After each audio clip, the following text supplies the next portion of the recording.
In Greek mythology, Dionysus, also known as Bacchus in Roman mythology, is the god of wine, fertility, and ecstasy. His story is one of intrigue and divine parentage, filled with both joyful celebrations and tragic events.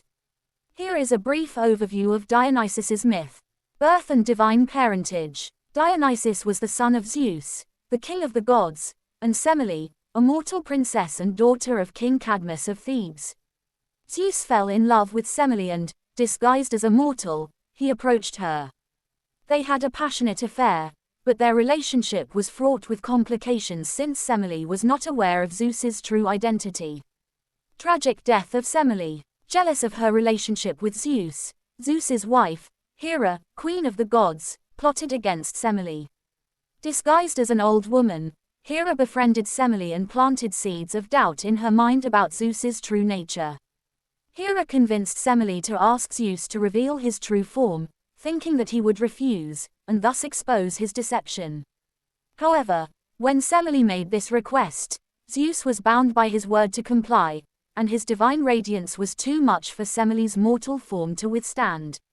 As a result, she was consumed by the godly fire and perished.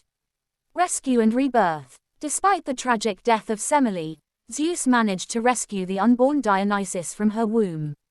He stitched the fetal Dionysus into his thigh, where he continued to grow until he was ready to be born again. The childhood of Dionysus. After his rebirth, Dionysus was raised by nymphs on Mount Nysa or Mount Olympus, depending on the version of the myth. He had a somewhat unusual childhood, with various adventures and escapades.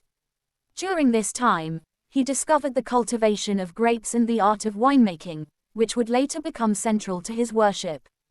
Journey and revelation. Dionysus undertook several journeys, spreading his teachings and revelry.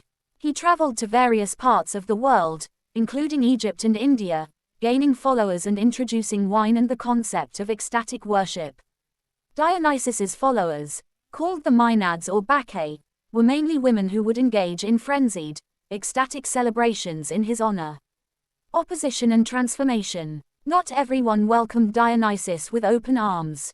He faced opposition from some who resisted his ecstatic practices and questioned his divinity. In one famous story, King Pentheus of Thebes opposed Dionysus's worship, but the god punished him by driving him insane. Pentheus's own mother and aunts, in a state of madness, unknowingly tore him apart in their frenzy, mistaking him for a wild animal. Ascension to Olympus. Despite the challenges, Dionysus ultimately prevailed, and his followers spread his worship throughout the ancient world. Recognizing his divine nature and contributions to civilization, the other gods welcomed him to Mount Olympus, where he joined their ranks as a full-fledged deity. The myth of Dionysus celebrates the dual nature of the god, representing the joy of life, the revelry of festivals, and the fertility of the earth, as well as the transformative power of madness and the wild, untamed aspects of nature. As such, Dionysus remains an important and complex figure in Greek mythology.